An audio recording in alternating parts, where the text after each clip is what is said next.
تلنگانہ حکومت کی جانب سے مختلف ترقیاتی اور فلاحی اسکیموں پر مؤثر عمل درآمد کے لیے ضلع کلکٹرز کو کلیدی کردار ادا کرنے کی ہدایت دی گئی ہے۔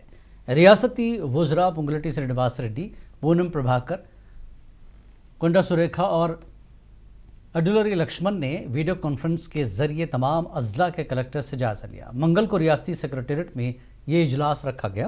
چیف سیکریٹری رام کرشنا راؤ، مختلف محکموں کے پرنسپل سیکریٹری اور ڈویژنل سربراہان کے ساتھ تمام اضلاع کے کلکٹروں کے ساتھ ایک ویڈیو کانفرنس کے ذریعے یہ جائزہ اجلاس لیا۔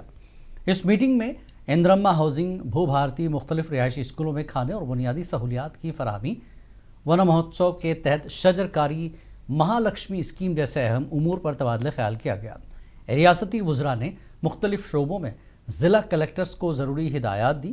انہوں نے زور دیا کہ کلکٹر اور افسران حکومتی اہداف کے مطابق انتھک محنت کریں تاکہ غریب عوام کی فلاح بہبود کے لیے حکومت کی جانب سے اٹھائے گئے اقدامات کے فوائد ان تک پہنچ سکیں۔